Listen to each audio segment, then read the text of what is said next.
বাড়িতে বানানো একদম পিওর খাঁটি ঘি আমরা যেভাবে বানাই। দেখতে হলে পুরো ভিডিও জুড়ে থাকো আর দেখো, শিখে নাও। আমার মা প্রতিদিন এইভাবে দুধ জাল করে নেয়।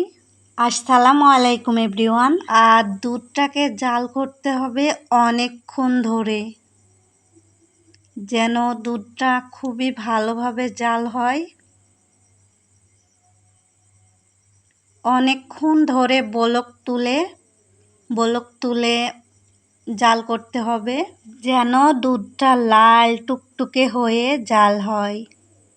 দুধ জাল করতে হবে মাটির চুলায়। এই যে দেখো, মাশাআল্লাহ, অনেক সুন্দর লাল টুকটুকে হয়ে দুধ জাল হয়ে গেছে।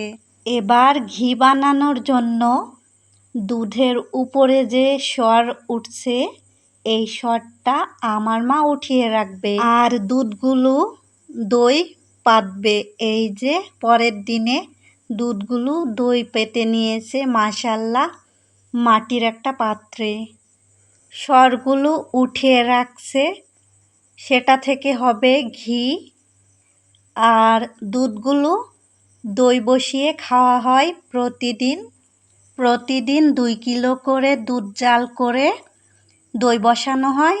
আর দুধের উপরে সরটা উঠিয়ে রাখে ফ্রিজে।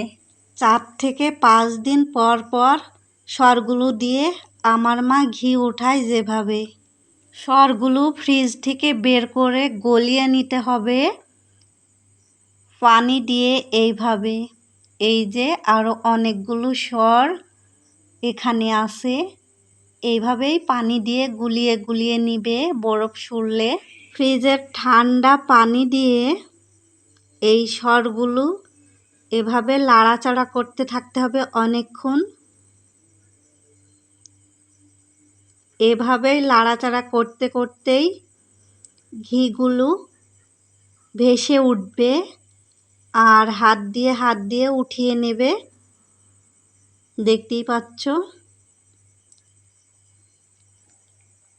আমরা খাবার বানাতে গেলে ঘি আমাদের প্রয়োজন হয়, আবার খিচুড়ির সাথে ভর্তার সাথে ঘি খেতে অনেক মজা লাগে। এই যে আমার আম্মু 1 বাটি ঘি উঠিয়ে ফেলেছে, দেখতেই পাচ্ছ। এই যে এভাবে উঠাচ্ছে, সব ঘি উঠিয়ে ফেলেছে আর সামান্য একটু আছে, এভাবেই উঠিয়ে নেবে। আর ঘিগুলো উঠিয়ে ফেলার পরে যে তরল পানিটা থাকে, এটা কিন্তু ফেলে দিতে হয় না। এটা খেতেও অনেক মজা, এটাকে বলা হয় ঘোল। আর আমার আম্মু বলছে 1 গ্লাস খেয়ে নাও, ঠান্ডা এটা খেলে অনেক ভালো লাগে। আর যেহেতু এখন গরমের সময়, তাই এটা আমাকে আমার আম্মু বানিয়ে দিচ্ছে একটু লবণ আর চিনি দিয়ে। আমাকে বলছে এটা 1 গ্লাস খেয়ে নে, এটা অনেক মজা লাগবে এবং শরীর ঠান্ডাও হবে। তো আমিও খাচ্ছি, 1 গ্লাস বানিয়ে নিলাম আম্মুর সাথে। সত্যি অনেক মজা লাগছিল খেতে। আমি খেয়ে নিলাম 1 গ্লাস। ফ্রিজের ঠান্ডা পানি দিয়ে দুধের সরের ঘোল, এটা খেতে মাশাআল্লাহ অনেক মজা লাগলো। এবার আমার মা ঘিগুলো জাল করে নিচ্ছে, কড়াইতে দিয়ে দিয়েছে, ঘিগুলো ঢেলে দিয়েছে, সাথে দিয়েছে 2-3টা লেবুর পাতাগুলো দিয়েছে ফ্লেভারের জন্য। খুবই সুন্দর একটা সুগন্ধি আসে ঘি দিয়ে। ঘিগুলো জাল করতে করতে এক্সট্রা পানিগুলো শুকিয়েই গেছে, আর একটু আছে। এই যে মাশাআল্লাহ সুন্দর একটা কালার চলে এসেছে ঘিয়ের মধ্যে। এই যে ঘি একদম পারফেক্টভাবে তৈরি হয়ে গেছে। এটা আমরা ছেঁকে বয়েমে ঢেলে নেব। ভিডিওটি ভালো লাগলে লাইক, কমেন্ট, শেয়ার করে পরবর্তী ভিডিওর জন্য পাশেই থাকবেন। আল্লাহ হাফেজ।